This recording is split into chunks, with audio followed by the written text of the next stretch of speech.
Dodong Saipa, isa sa pinakaswerteng battle MC. Batas may challenge sa mga natitirang kasali sa isa buhay. At Basilio may pasarin kay Sinyo. So tara.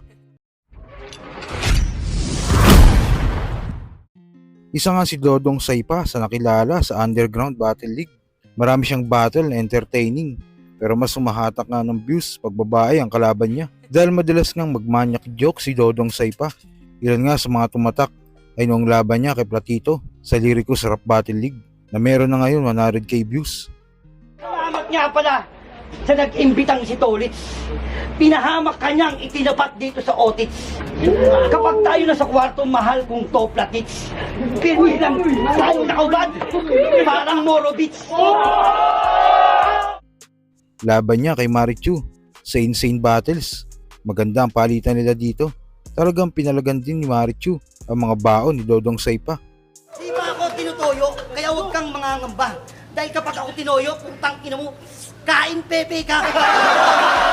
Pag nag-apply ka sa Viva Max ng rapist, pasok ka agad. Yung qualification nasa mukha, matik na Brad. Sinasabuhay yung role, puta, grabe ah. Sumisigaw na yung direktor ng cut, kinaakantot niya pa. At ito nga lang latest ay sa Siren Rap Battle League. Maganda ang dala ni Dodong Saipa, pero iba yung siya rin. Kahit na debut battle niya ito, alam na alam niya paano timplahin ang stage. At yung mga fake choke niya, ibang klase yun. Dahil debut battle niya, kadalasan pag debut battle, madalas mag-joke talaga. Kaya naging strength pa yung weakness na yun. Walang katutang naganap! Nawalan ako ng gana, nawala si Alden sa paningin ko. Bumalik si Dodong Saipa.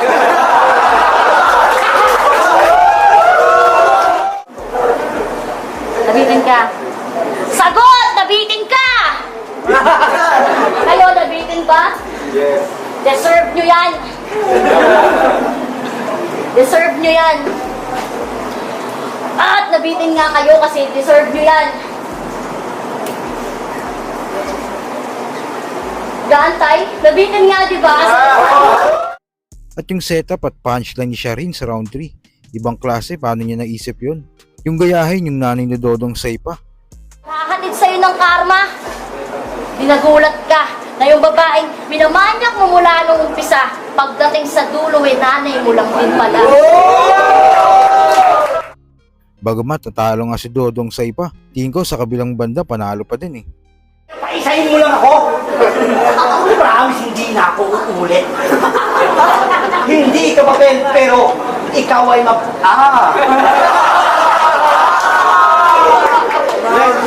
Tantinis na? Alam mo rin ha? Hindi ka papel, pero ikaw ay mapupunit. Pagkat sa mga palad mo, ikaw na yung Sa kabilang balita naman, tapos na ang unang round ng isa buhay tournament at wala na nga lang silang natitira. Sa unang bracket mag-aarap sa quarterfinals, Lipcram vs Kiram, Ban vs Cripply. Kabilang bracket, Carlito vs Katana at Saki vs Saint Ice. Sa mga natitira nga sa isa buhay, tila may hamon si Batas. Kaya daw ba nilang mag-champion ang sumusunod sa oras dahil siya daw ay nagawa niya 2 beses pa. Nababasa ko sa comments, inang hahaba rin ng rounds nila eh. So, eto isa sa mga na-realize ko. Pinag-iisipan ko talaga yan eh. Bakit mahaba ang rounds ng ibang MCs? Isa lang pinaka nakikita ko sagot. Baka pakiramdam nila hindi sapat yung material nila kapag sakto sa oras? O baka ina-anticipate nila na mahaba rin yung rounds ng kalaban kaya nahabaan nila sa kanila? Hindi ko alam. Pero ako, challenge ko yan sa mga nasa isa buhay ngayon. Kaya nyo ba mag-champion nang sumusunod kayo sa oras? Na sakto sa oras yung material nyo? Yun. Ako kaya ko. Ng 2 beses.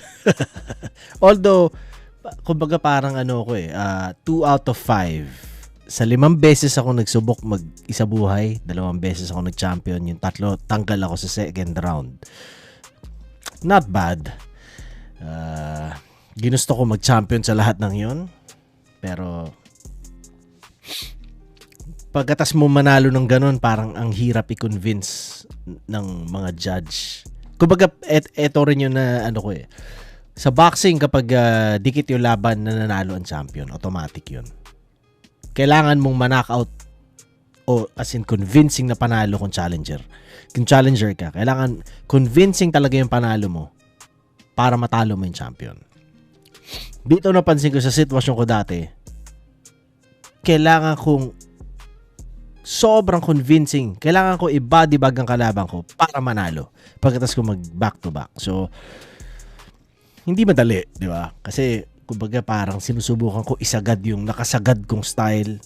Although, nasasagad ko pa ng paunti-unti, pero, kumbaga, ganun eh. So, hindi ko na siya naulit. So, wala. Ganun talaga. Pero, yun. Ako, yun yung challenge ko sa mga kasali ngayon. Lalo na sa mga nakakanood nito. Kung may nag-aaksaya ng oras sa mga battle MCs na panoorin yung mga reviews ko, challenge ko sa inyo yan. Kahit hindi sa isa buhay eh. Di ba? Kahit sa normal na battle. Parang mas masarap manalo ng ganun. Di ba? Ewan ko sa inyo, pero sa akin, oh. At sa uling balita, muli nga nabuhay ang dream match ng marami na Basilio Bersinio. Noong March 4 nga, nagpost si Sinyo. Picture ng matandang siya at may caption na, "Wala ka na bang lakas, Basilio?" At ito nga lang, shinare ni Basilio ang nasabing post at may caption na, "Pag pinakita ko ang lakas ko, baka maraming manghina." Kung maalala nyo, nabuo ang dream match na ito dahil sinabi ni Sinyo sa isang interview niya na isa si Basilio sa gusto niyang makalaban. Ngayon, yung isa naman na gusto kong makalaban na, si Basilio. Si Basilio, sir.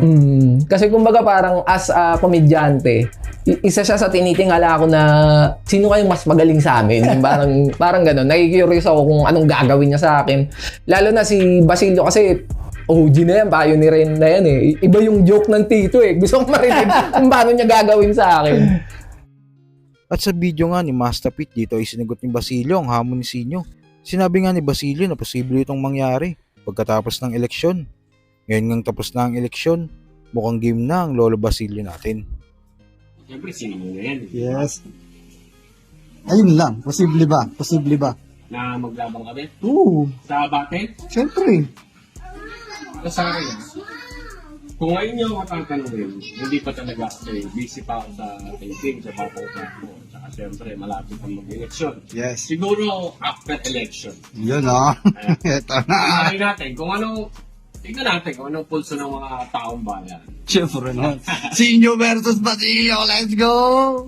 Galing yan.